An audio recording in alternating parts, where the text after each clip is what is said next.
The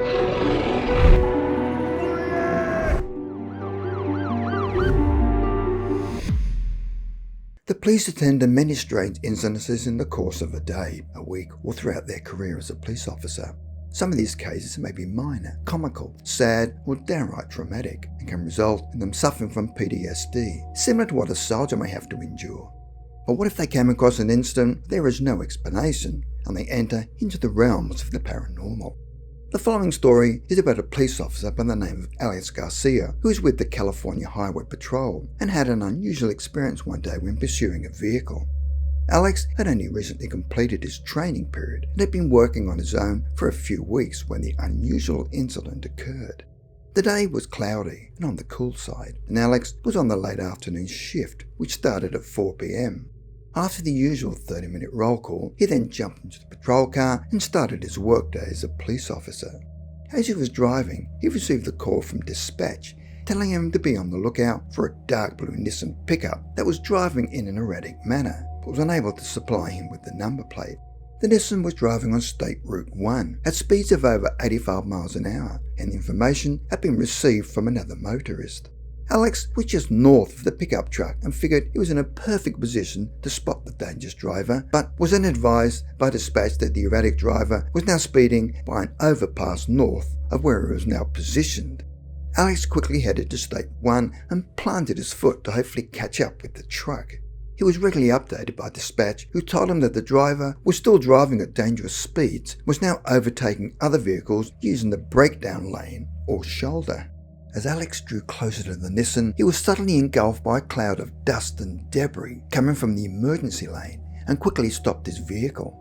After the smoke and dust had cleared, Alex was able to get a better view of the chaos in front of him and found that the Nissan pickup had struck a tree head-on. As he approached the wreck, he could see that the truck had hit the tree so fast that the trunk of the tree was embedded about 5 feet into the engine block. For some strange reason, the airbags had not inflated in the collision, and he could see the driver was slumped unconscious over the steering wheel. He then advised dispatch to send an ambulance and the fire brigade. Alex was in a stressed state, as he had never seen a collision as bad as this one. Whilst waiting for the emergency vehicle to arrive, he then reached through the driver's side window and touched him on the shoulder to see whether there was any signs of life and what condition the man was in. Alex then screamed out, "Hey, wake up!" But as expected, he got no response. He then screamed out again, "Hey, wake up!" But there was still no response. It was at this stage that another driver arrived at the scene, but they were unable to move or pull the driver to safety. Alex asked the other driver to keep the man's head still to enable him to do CPR.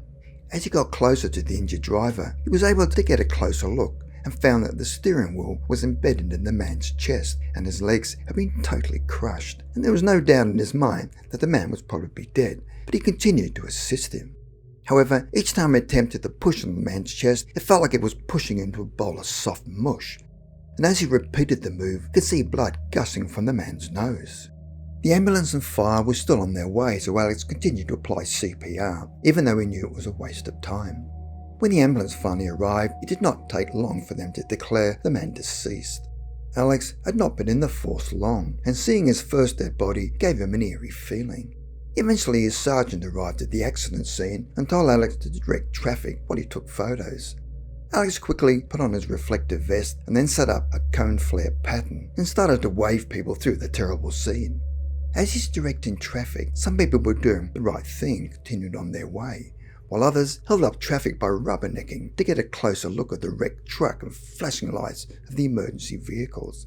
It was at this point, whilst directing traffic, that Alex would have the strangest experience of his life.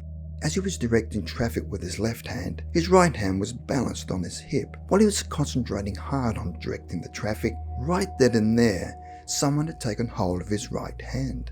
His immediate thought was that another officer wanted to get his attention, but why would they grasp his hand and not grab his shoulder?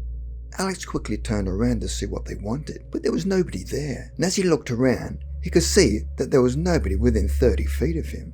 Alex then felt chills crawling up and down his spine and could not rationalize what had just happened to him, and suddenly felt really, really cold. He had never in his life experienced such a weird feeling, and thankfully has never felt it since. Alex was really freaked out as he'd finished directing traffic and was walking back to his patrol car. As he sat in the car, he suddenly felt a sense of relief and was feeling quite calm. He just sat thinking deeply about what had just happened to him and what it was that had grabbed his right hand. He eventually finished his shift, and the following day he kept quiet about what had happened the previous day. Besides, who the hell would believe him? In another strange twist, Alex later found that the driver was a friend of one of his friends and had been a drug addict. Maybe he'd grabbed his hand to thank him for helping rescue him and was telling him that he's okay.